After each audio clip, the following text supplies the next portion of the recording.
Good morning दोस्तों, स्वागत है आपका हमारे यूट्यूब चैनल जिसका नाम है एडिटोरियल बाय प्रियांशु।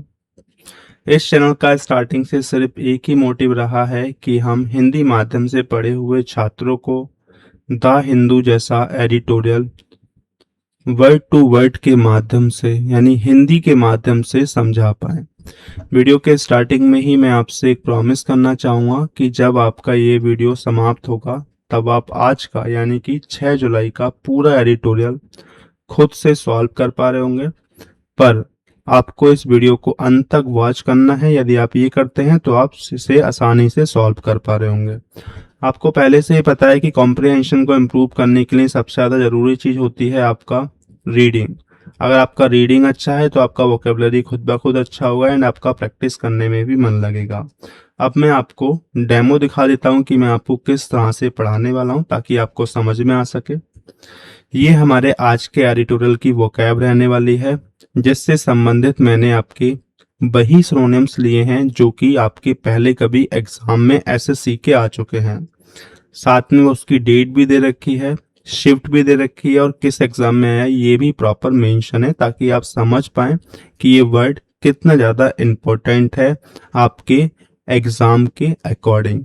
साथ में ही इस वर्ड को ऑथर ने किस तरह से अपने एडिटोरियल में यूज किया है तो मैंने सेम एग्जाम्पल लिए हैं जो कि आपके एडिटोरियल में आया है। फिर मैं आपको इस तरह से एडिटोरियल शो करूंगा जिसको पढ़ने का आपको भरपूर समय मिलेगा, तो आप इसको वीडियो को पॉज करके आराम से पढ़ के खुद से भी सॉल्व कर पाएंगे। फिर मैं आपको इस तरह से वर्ड टू वर्ड हिंदी के माध्यम से पूरा एडिटोरियल सॉल्व कराऊंगा। ठीक है, तो ये हमारी आज की स्ट्रेटेजी रहने वाली है। बिना समय की बर्बादी किए हुए वीडियो की शुरुआत करते हैं। आज का जो हमारा पहला वर्ड है वह है आपका रिजिलियंस।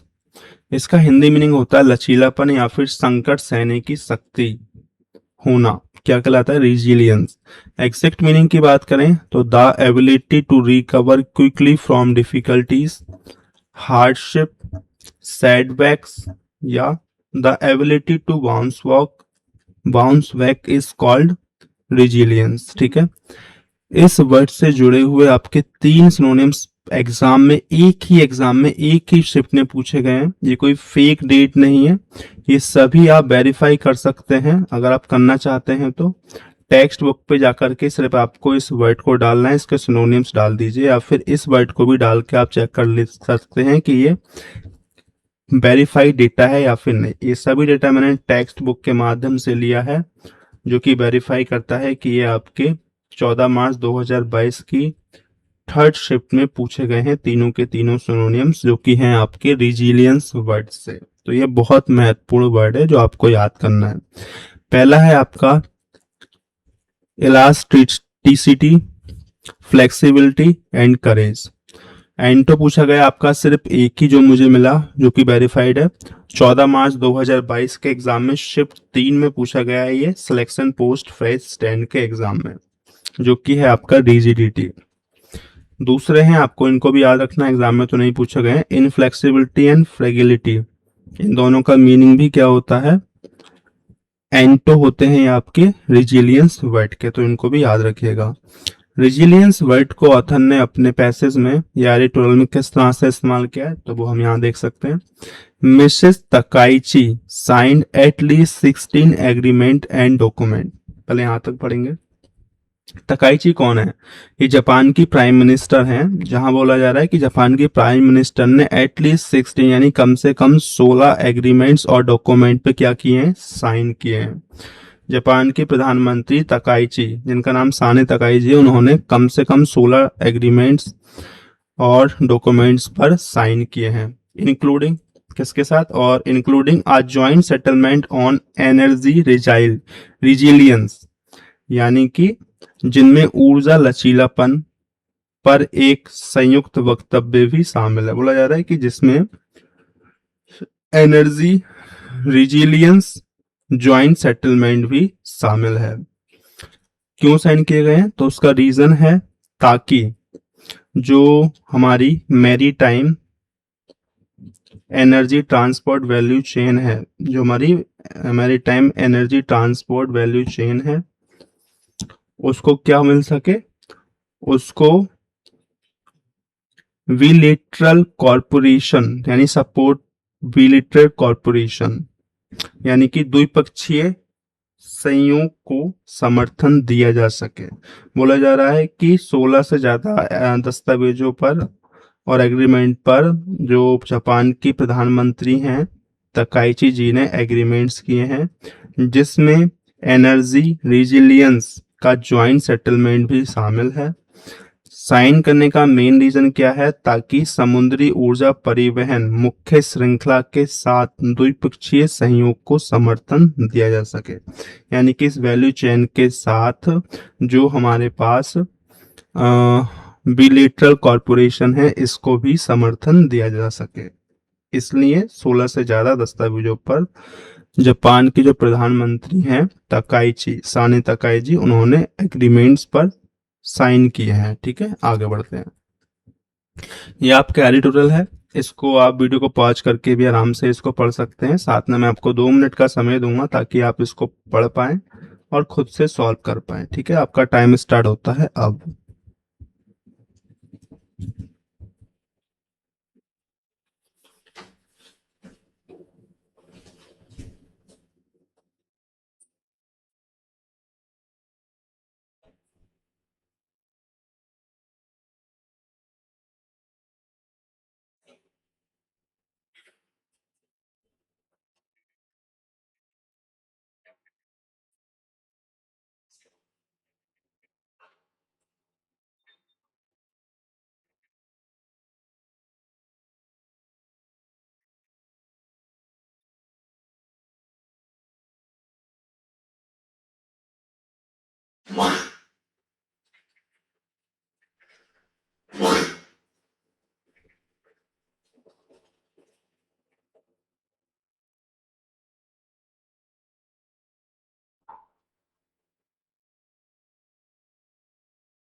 आपका टाइम समाप्त होता है अब एडिटोरियल को सॉल्व करने की कोशिश करते हैं। ठीक है, तो हमारे एडिटोरियल को जो ऑथर ने आज का टाइटल दिया है उसका नाम है टू टूगेदर। देखो, टू टू मतलब होता है दो। किसकी दो की बात की जा रही है, अभी पढ़ेंगे तब समझ जाएंगे, तो मैं बता देता हूँ आपको। यहाँ पे इंडिया और जापान की बात की जा रही है। ठीक है, जापान की। ठीक है, टूगेदर मतलब एक साथ, यानी इंडिया और जापान एक साथ क्या क्या करने वाले हैं, क्या क्या। अभी आपने देखा भी होगा कि इंडिया की जो प्राइम मिनिस्टर हैं और जो जापान के प्राइम मिनिस्टर हैं, जापान के जो प्राइम मिनिस्टर हैं, उन्होंने इंडिया का दौरा किया है पहली बार, और उसमें क्या क्या एग्रीमेंट्स हुए हैं, क्यों हुए हैं, वो सब इस एडिटोरियल में आपको समझाया गया है। ठीक है, आसान एडिटोरियल है, कोई ज़्यादा डिफिकल्ट नहीं है, बस आपको वीडियो लास्ट तक बने रहना है, आपको समझ में आ जाएगा। आगे बढ़ते हैं। हमारे एडिटोरियल की जो फर्स्ट लाइन है वह है आपका इंडिया एंड जापान, यानी भारत और जापान। देखो, डू डज डेड होता है, डू मतलब होता है किया, डज इसकी फर्स्ट फॉर्म होती है, और ये क्या होती है, पास्ट फॉर्म। तो डू डज डेड, ठीक है, वही वही आया यहाँ पे। इंडिया और जापान ने किया है, वेल मतलब अच्छा, टू रिंग फेंस, यानी कि सुरक्षित रखने में, यानी इंडिया और जापान ने अच्छा किया है क्या, सुरक्षित रखने में। किसको, देयर टाइज यानी कि अपने संबंधों को, किससे, फ्रॉम मल्टीलेटरल अकॉर्ड्स यानी कि बहुपक्षीय समझौतों से। यानी कि भारत और जापान ने अपने संबंधों को, यानी देयर टाइज अपने संबंधों को, फ्रॉम मल्टीलेटरल अकॉर्ड्स बहुपक्षीय समझौतों से, रिंग फेंस सुरक्षित रखने में, डिड वेल अच्छा किया। यानी भारत और जापान ने अपने संबंधों को बहुपक्षीय समझौतों से सुरक्षित रखने में अच्छा किया है। हिंदी आपको समझ में आ गई होगी, समझ पा रहा हूं मैं, बट इसका मीनिंग क्या वो नहीं समझ में आएगा, तो उसी के लिए मैंने यहाँ पे एक एडिशनल लाइन भी ऐड की ताकि आप समझ पाए क्या क्या कहना चाह रहा है इस लाइन में ऑथर। भारत और जापान ने अपने द्विपक्षीय संबंधों यानी मल्टीलेटरल अकॉर्ड्स यानी द्विपक्षीय समझौतों को बड़े बड़े बहुपक्षीय समझौतों से अलग और सुरक्षित रखा है। भारत और जापान ने द्विपक्षीय समझौतों को अपने बड़े बड़े बहुपक्षीय समझौतों से अलग और सुरक्षित रखा है ताकि उनकी साझेदारी पर बाहरी यानी कोई बाहर का दबाव या शर्तें हावी ना हो। इस लाइन का ये अर्थ है। आगे बढ़ते हैं। जब Japanese prime minister Sanae Takaichi first official visit to India, यहाँ तक पहले पढ़ेंगे, समझ में आ गई होगी लाइन तो, कि जो जापान की प्राइम मिनिस्टर है उनकी यह पहली आधिकारिक यात्रा है इंडिया की। इनका नाम क्या है, साने तकाइची। इसमें क्या हुआ है इसको पहले यहां से पढ़ेंगे। इन the face of global uncertainties, in the face of global uncertainties यानी कि वैश्विक अनिश्चितताओं के सामने। इन the face of global uncertainties का मतलब होगा आपका कि वैश्विक, ग्लोबल मतलब वैश्विक अनिश्चितताओं के सामने, क्या सामने, enhance bilateral coordination, bilateral coordination यानी बेहतर द्विपक्षीय कोऑर्डिनेशन, टू सिंगल संकेत देना, क्या है संकेत देने का, turn out to be an occasion यानी कि देने का क्या है, ये एक ओकेजन यानी कि एक अवसर प्राप्त हुआ या फिर एक अवसर साबित हुआ है। पूरे को पढ़ते हैं, पूरे को फिर मैं एक साथ मीनिंग बताऊंगा। Japanese prime minister Sanae Takaichi first official visit to India turn out to be an occasion to signal enhance bilateral coordination in the face of global uncertainties. यानी जापानी प्रधानमंत्री साने तकाइची का भारत का पहला आधिकारिक दौरा वैश्विक अनिश्चितताओं के सामने बेहतर द्विपक्षीय समन्वय का संकेत देने का एक अवसर साबित हुआ। ये इसका पूरा हिंदी मीनिंग हो जाएगा इस लाइन का, जो कि आपको समझ में आ गया होगा। ठीक है, अगर नहीं आया तो इसको ब्रीफ में मैंने नीचे इसको एक्सप्लेन किया ताकि आपको समझ में आ सके कि जापान की जो प्रधानमंत्री जिनका नाम है साने तकाइची का पहला आधिकारिक दौरा है ये भारत का। ठीक है, इस जो ये दौरा है भाई किस चीज का संकेत देता है, भाई बता रहा है कि यह दौरा इस बात का संकेत देने का मौका बना कि भारत और जापान अपनी आपसी सहयोग को और मजबूत करना चाहते हैं। यह सब इसलिए जरूरी है क्योंकि दुनिया में कई तरह की अनिश्चितताएं चल रही हैं। यानी कि जो दौरा था वह किस चीज का संकेत बना कि भारत और जापान आपस में अपने संबंधों को अच्छा करना चाहते हैं क्योंकि दुनिया में कई तरह की अनिश्चितताएं चल रही हैं। ठीक है, आगे बढ़ते हैं।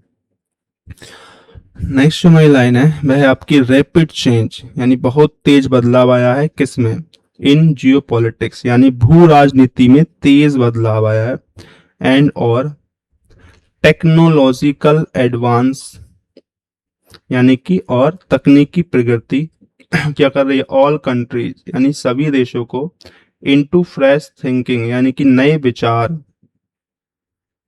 करने के लिए क्या कर रही है, आर फोर्सिंग यानी कि मजबूर कर रही है। बोला जा रहा है कि भू राजनीति में तेज बदलाव और प्रगति और तकनीकी प्रगति सभी देशों को नए विचार करने के लिए या नए विचार सोचने के लिए मजबूर कर रही है।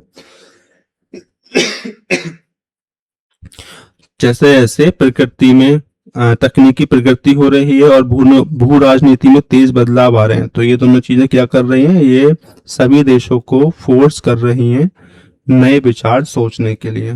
नेक्स्ट जो हमारी लाइन है वो है most consequentially with regard to China. With regard to China का मतलब हो जाएगा चाइना के संदर्भ में, ठीक है, ये हमारा हो जाएगा चाइना के संबंध में।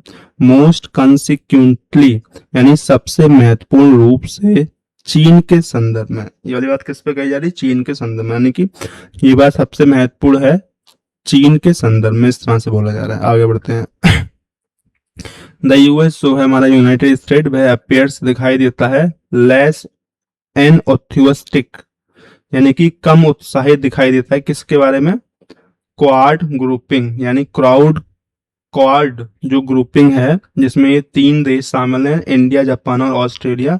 इसमें जो यूएस है वह बहुत कम उत्साहित दिखाई देता है, ठीक है, कम एंथुसियास्टिक है बोला जा रहा है, ये वाली बात।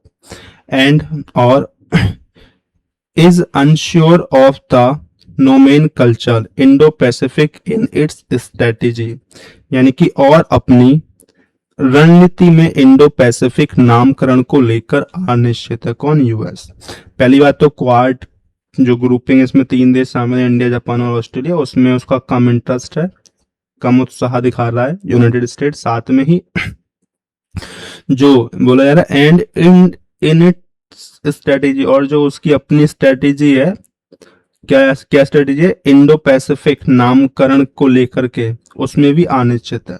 यूएस की जो स्ट्रेटेजी है इंडो पैसिफिक के नामकरण को लेकर के, उसमें भी वह क्या है, अनसर्टेन यानी कि अनिश्चित है, यानी अनश्योर है। क्या है, अनश्योर, ठीक है, तो उसमें भी वह क्या है, अनश्योर, यूएस, ये बोला जा रहा है। अगेंस्ट द बैकड्रॉप यानी इस पृष्ठभूमि में, इसको पहले बाद में पढ़ेंगे, पहले ये पढ़ते हैं। देखो, इंडिया एंड जापान ने डिक्लेयर कर दिया है joint intent to continue with updated free and open Indo Pacific posture यानी कि भारत और जापान ने एक संयुक्त इरादा, यानी ज्वाइंट इंटेंट मतलब क्या होता है, इरादा, यानी कि एक संयुक्त इरादा डिक्लेयर यानी घोषित किया। भारत और जापान ने एक संयुक्त इरादा घोषित किया है। क्या इरादा घोषित किया, कि अपडेट मुक्त और खुला इंडो पैसिफिक रुख जारी करेंगे। कि इंडिया और भारत और जापान ने अपना संयुक्त इरादा घोषित किया है और बोला है कि वे अपडेट मुक्त और खुला इंडो पैसिफिक पोस्चर यानी कि रुख जारी रखेंगे, अपना जारी रखेंगे या फिर जारी करेंगे, ठीक है।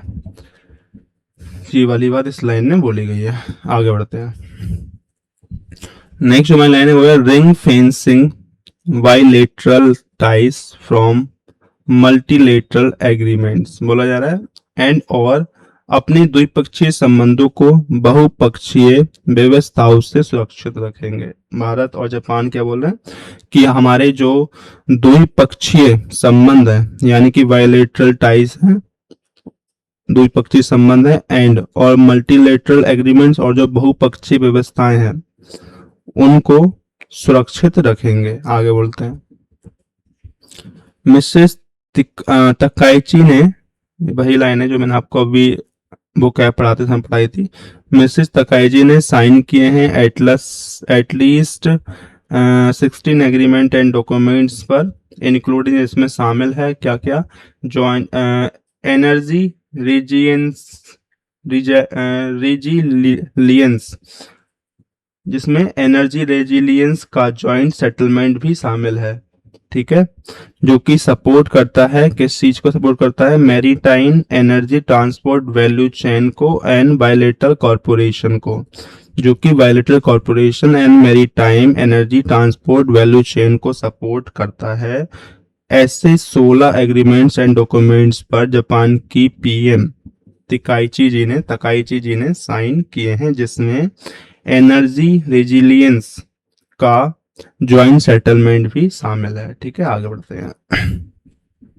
The commitments to energy corporation were supported by the awareness.